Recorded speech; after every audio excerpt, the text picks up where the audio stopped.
It is early morning in Flagstaff, Arizona, though there is nothing warm about the air.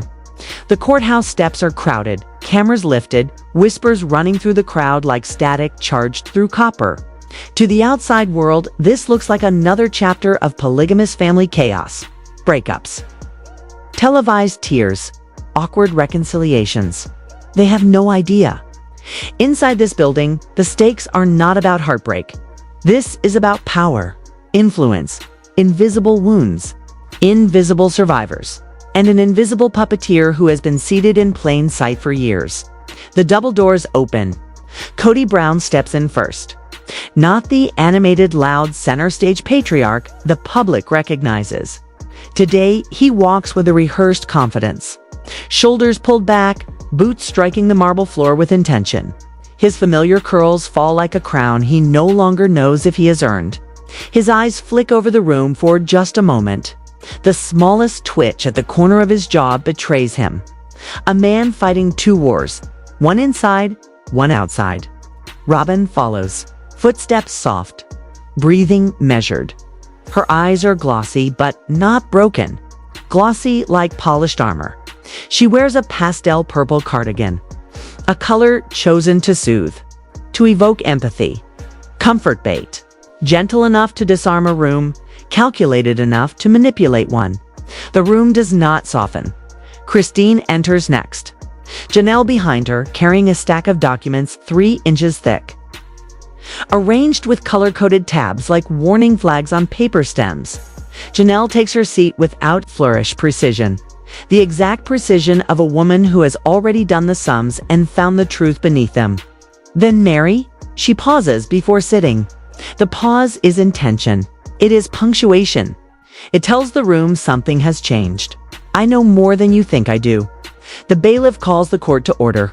Case 1174B. The People versus the Brown family. Charges: emotional exploitation, financial coercion, manipulation by proxy, conspiracy of silence. A gasp from the gallery. A reporter drops her pen. A camera lens focuses on Kody's jaw locking tight. The gavel strikes, not echoing, but cutting. Sharp. Final Judge Albright takes his seat. He looks carved from stone. Empathy appearing like something he studied academically rather than felt. His robe is pressed and heavy, unlike the lives he is about to untangle. Kody stands a beat too long. The jury notices. The gallery senses it. The instinctive rebellion of a man accustomed to controlling the script. Today, he is no narrator. Today, he is evidence. Be seated, the judge instructs. The court exhales. Paper rustles. Breath thins. The prosecution steps forward. This is not the story of a broken family, the attorney says. This is the story of a family built to break strategically, systematically, a structure engineered to fracture while appearing whole. Silence hooks the room. A screen lights up. Photos appear. Christmas mornings, picnic tables, smiling children. Birthdays, warm, familiar, ordinary. The next slide, dates. Missing faces. Missing names. Children absent from celebrations they should have been part of. Wives left out of anniversaries they financed. Empty chairs at tables set for more. This family was not divided by logistics, the prosecutor states. It was divided by design. Robyn's fingers laced too tightly. Not fear, defense. Kody taps his knee. Left, right, left. The rhythm of a man choosing between strategy or anger. Christine sits still as stone. Already done with the grieving. This trial is not heartbreak. It is administration. The defense rises. Family division is not a crime. The prosecution's smile is small, surgical. No, but weaponizing devotion is. The gallery stirs. The judge calls for order. Order does not return. The next slide, counseling notes, redacted names of children, anxiety diagnoses, sleep disturbance records, emotional displacement, identity fracture. Kody reaches toward his attorney, not to argue, to stop himself from falling. Robyn's gaze flicks upward. Not prayer, calculation. Janelle watches the jury the way one watches a scale, balancing. Christine breathes out. Like someone who has carried weight so long she forgot she could set it down. The judge asks, are we proving intent or impact? Both, Your Honor. Impact without intent is misfortune. Impact with intent is architecture. The room freezes. The first witness is called not a wife, not a spouse, an adult child, anonymous, voice neutral, words sharp enough to bleed. I grew up watching Love Get Scheduled. I learned that honesty did not earn pride. Agreement did. I became so good at being agreeable that one day I realized I did not know who I was when no one was grading me. The court does not breathe. This is not a trial about plural marriage. This is a trial about plural truth. When Christine rises, she does not walk. She arrives. Her oath is steady. Her voice is clear. Was love equal in this marriage? A pause, small, devastating. I was loved selectively. The air shifts. Equal is not something you debate. Equal is something you know. The screen behind the prosecution lights up with a family photo. Thanksgiving, close, smiling, warm unity. Framed and staged. Christine looks at Kody. 10 years of silence spoken in a single exhale. The image lingers. Warm lighting. Matching jumpers. Laughter frozen midair, perfectly timed, perfectly framed. The kind of photograph that families use to prove everything is fine, even when nothing is. Christine looks at the screen for only a moment, then back to the prosecutor. I remember that day, she says. I remember preparing food for hours, cleaning rooms no one acknowledged, organizing travel, coordinating children, making sure everyone felt welcomed. She pauses. Except me. A ripple moves through the gallery. Not shock, recognition. The prosecutor steps closer. When did you first notice the imbalance? Christine doesn't hesitate. When love became conditional? Hands in the gallery tighten around coffee cups. Feet shift. Someone swallows audibly. Christine continues. There were rules. Not written ones. Not spoken ones. But ones you could feel. If you wanted time with your husband, you needed to be accommodating. Cheerful. Patient. Grateful. Quiet. Kody's jaw locks. Christine does not look at him. If you expressed pain, you were dramatic. If you asked for fairness, you were ungrateful. If you wanted partnership, you were selfish.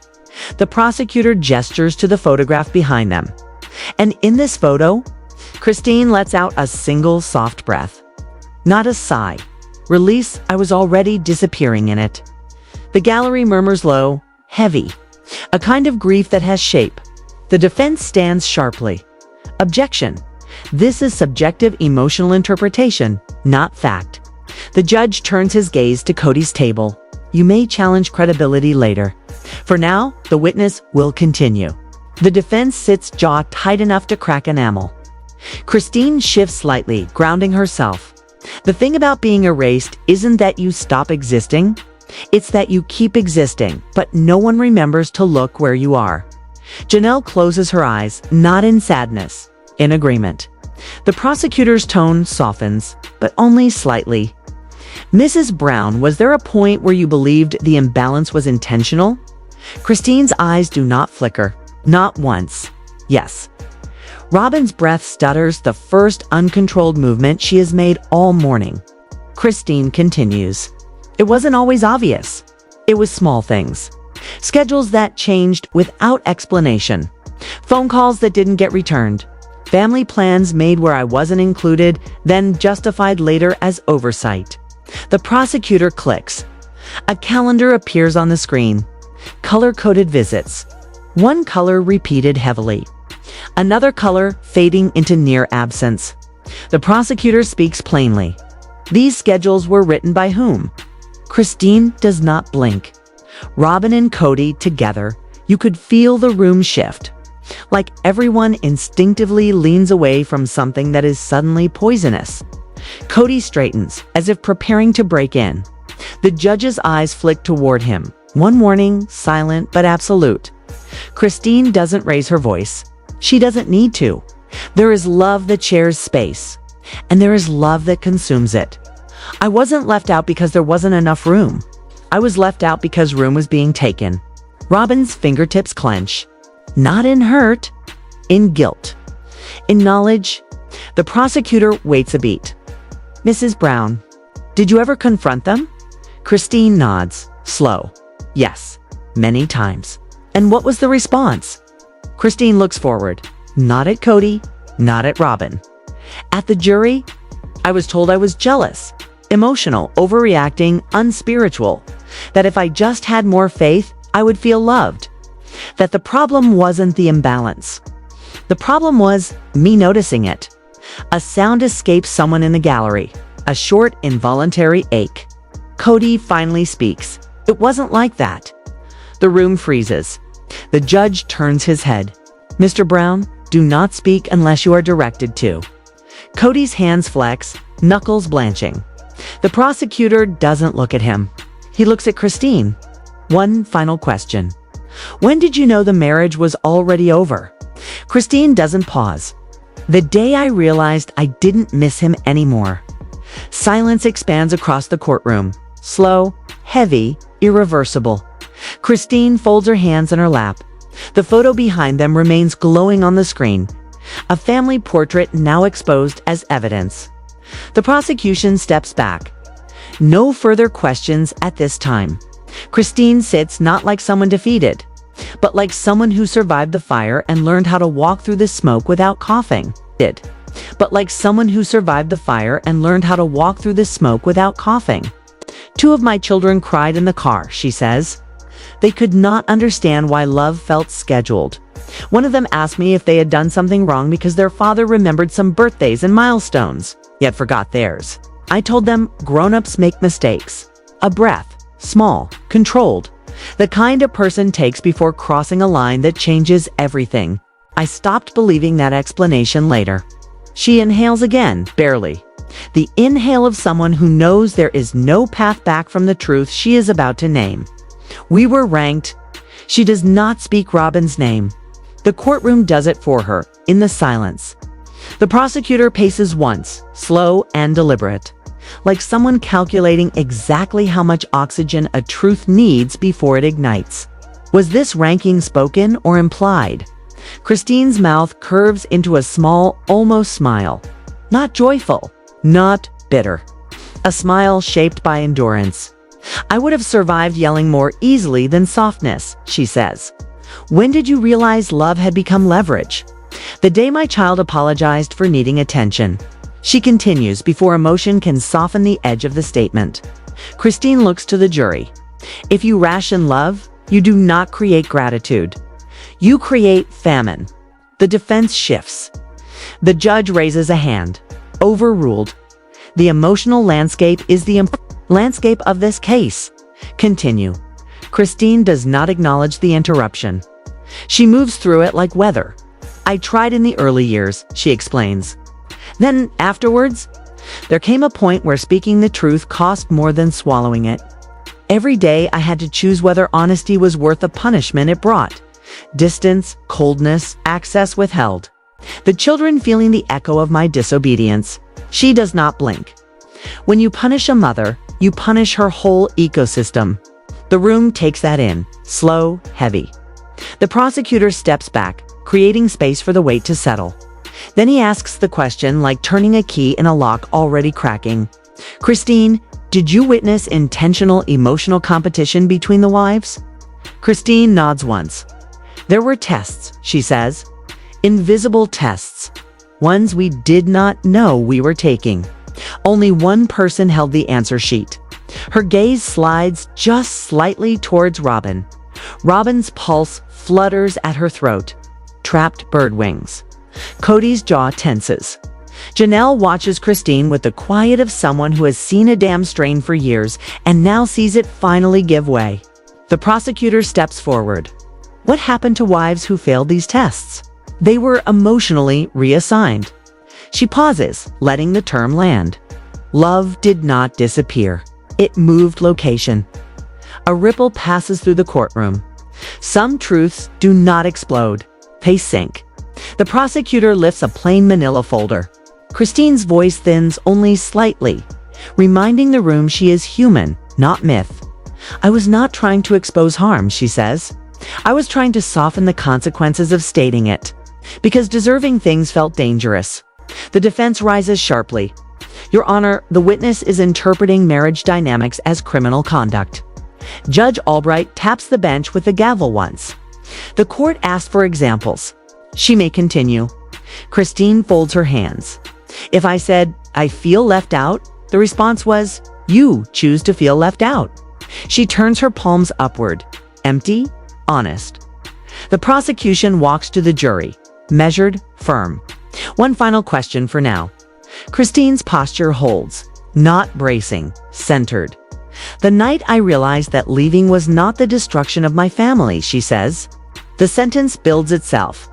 Staying was. The judge calls recess. Chairs shift.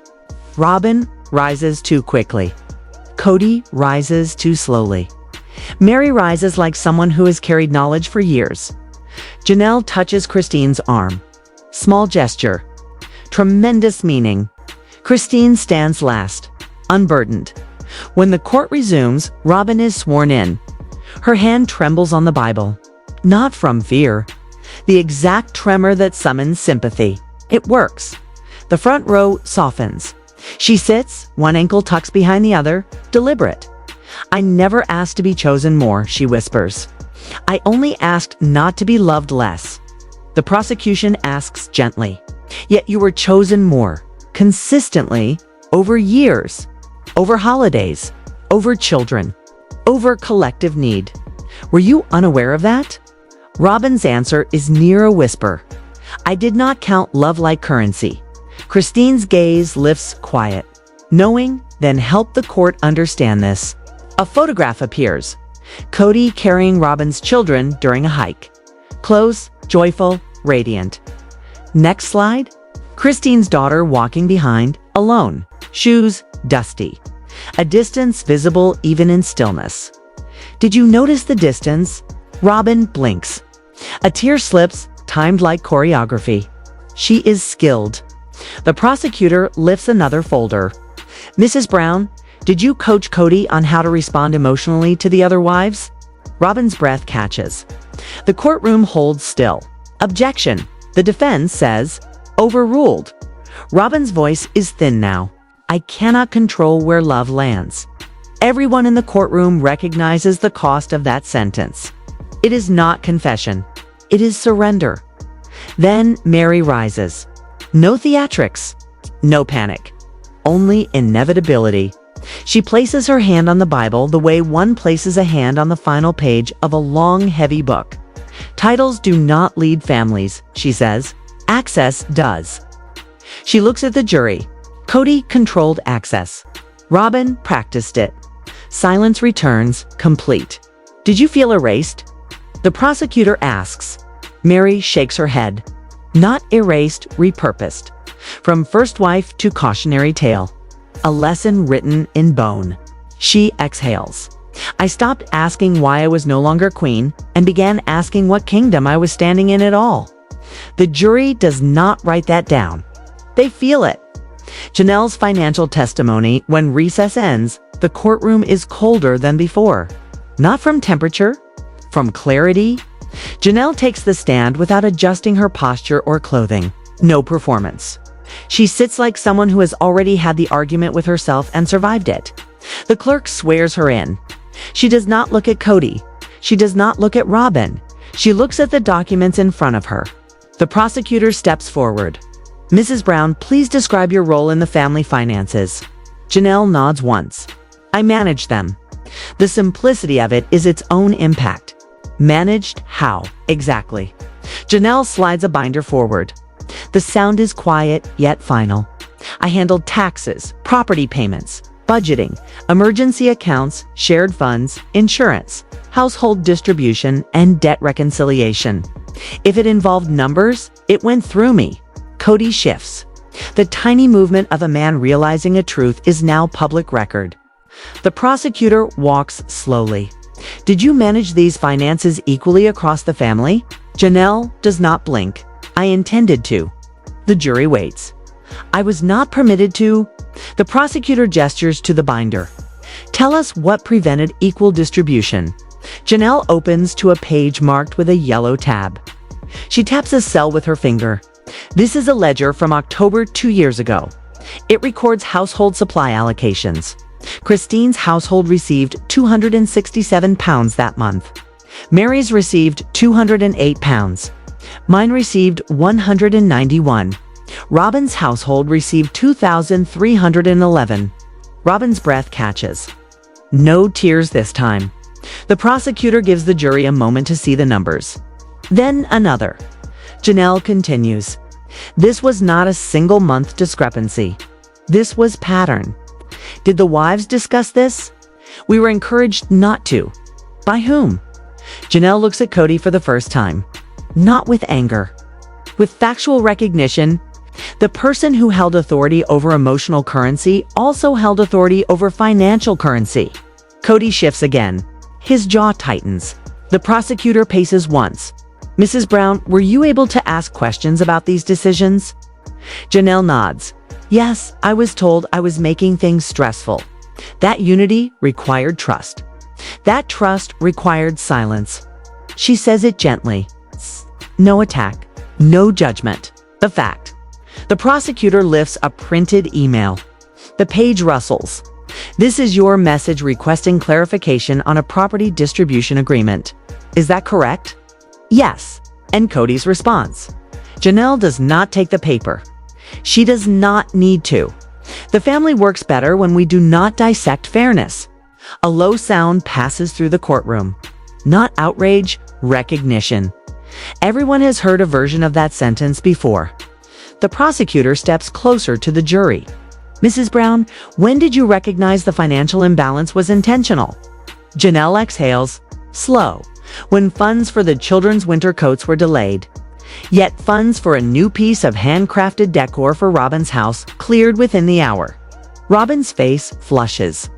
Not red-pink, the color of impact that cannot be concealed. The defense rises. Your Honor, we object to insinuation of malicious financial manipulation. Judge Albright raises a hand. The financial records speak for themselves. Overruled. Janelle remains steady. This is not about deprivation, she says. This is about hierarchy. Her voice softens. Not for effect. For truth. Money is simply the visible shape of favor. The prosecutor stops. Lets that sentence stand. Then he asks Mrs. Brown, why did you stay? Janelle answers with no hesitation. Because leaving meant naming the truth. And naming the truth would change everything. Her hands fold. Calm, unforced. The prosecutor nods. No further questions at this time. He steps away. Before the defense begins, Christine reaches out. Her fingertips touch Janelle's forearm. Not dramatic. Just enough. Janelle breathes once. Shoulders loosen.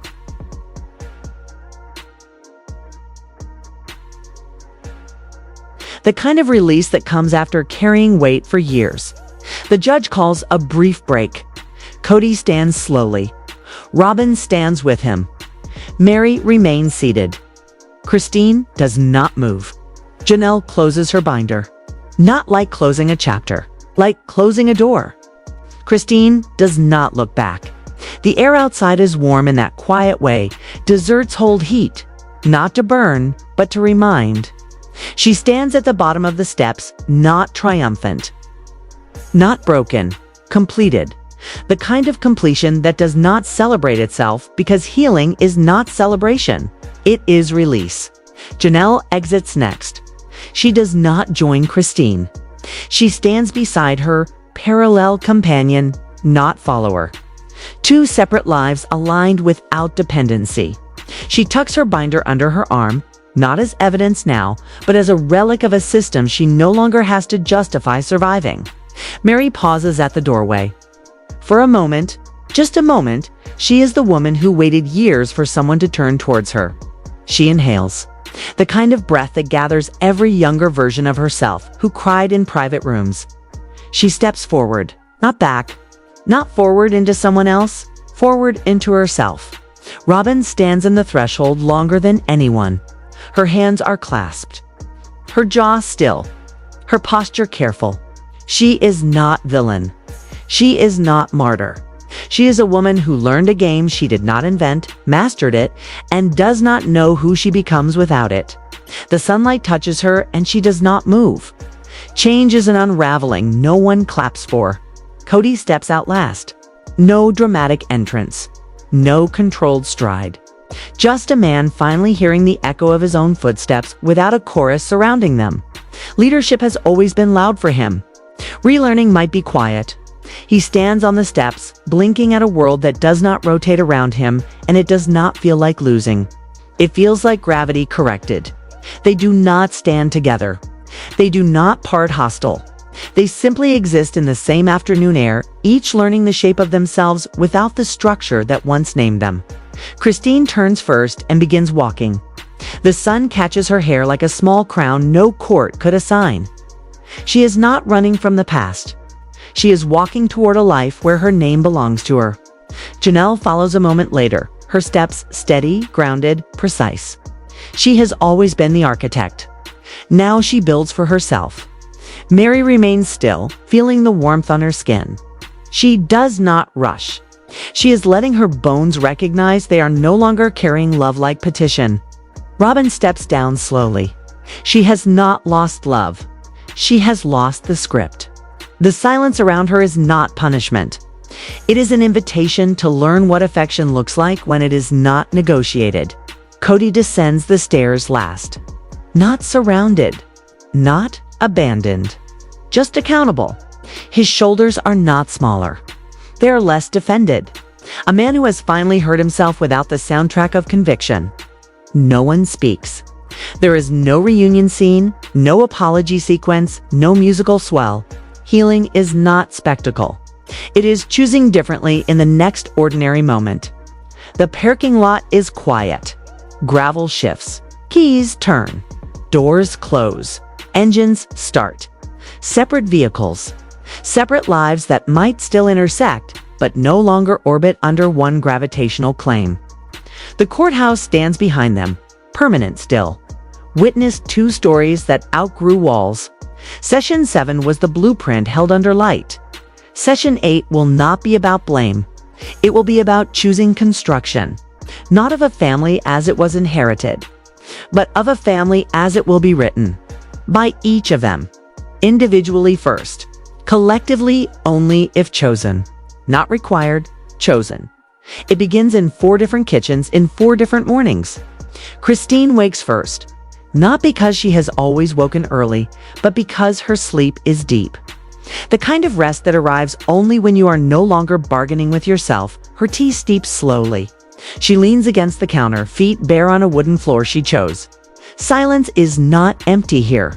It is spacious. She looks out the window and sees nothing remarkable. That is the miracle. A life that is hers, undramatic, unperformed, uninterrupted. Janelle's morning is practical. There are bills to organize, repairs to schedule, meals to plan. She thrives here, in movement, in her hands doing what her thoughts have already mapped. Freedom for her does not feel like flight. It feels like clarity. She has direction again, not shared direction. Her own. She writes a list, crosses the first item off, lets out a breath she didn't know she was holding. Progress. Mary sits at a dining table that has held too many conversations that were never heard. Today, it is just her. She runs her fingers across the wood grain and does not flinch at the quiet. She once begged for presence. Now she practices being present with herself. Her phone vibrates once. She doesn't rush to it. Self-worth is not urgency. Robyn moves slowly through her morning. Not tired, careful. She has always lived with the awareness of being watched by cameras, by judgment, by promises she once believed were holy. Today, no one is watching. She does not immediately know what to do with that. She sits, hands around a mug, and allows herself the smallest, most frightening question. What if love is not something I have to earn? Answers do not come. They will not come quickly. But the question stays, and that is the first true change she has felt in years. And then there is Kody. He stands at the bathroom sink, water running, toothbrush in hand, but not moving. The mirror shows a man who has always been sure of himself. But certainty was easier when everyone agreed to orbit his son. Now the silence is instructional, confrontational, not cruel. He is not destroyed. He is unaccompanied. There is a difference. He does not dislike the quiet. He simply does not yet know who he is inside it. His reflection feels like a conversation he has avoided for a decade. He finishes brushing. He turns off the tap. He lets the silence stay. Healing is not cinematic. It is dishes washed. It is keys placed gently on a table. It is breathing without answering to a version of yourself that no longer fits. No one is heroic here. No one is villainous here. They are simply people who once loved inside a structure that taught them to shrink to fit it. Now they learn to grow without permission. Session 8 is not scheduled in a courthouse. It is lived in the slow accumulation of ordinary mornings. Session 9 will come later. Not when they are ready. When they are willing. Summary: this story follows the emotional ending of the Brown family's shared life together. After years of trying to hold a relationship structure that demanded sacrifice, silence, and self-shrinking, each wife finally steps out of that system with her own identity intact. Christine leaves first, not in anger, but with a sense of completion. Her departure is not escape. It is release. Janelle follows with steady independence, no longer carrying the burden of proving her strength. Mary pauses, gathering every past version of herself that was ignored, and steps into a life that belongs to her alone. Robyn remains conflicted, not a villain, but someone who has lost the script she relied on to understand love and belonging. Kody exits last, no longer a leader with followers, just a man hearing the echo of his own choices. His authority does not collapse. It simply becomes quiet. They do not leave together. They do not fight. They simply walk away into separate lives that no longer orbit the same emotional center. The next chapter of their story is not dramatic reunion or blame. It unfolds quietly across 4 different homes, where each woman learns to live without performing for approval. And where Kody learns to exist without control as identity. Healing is not spectacle here. It is the slow, ordinary rebuilding of self.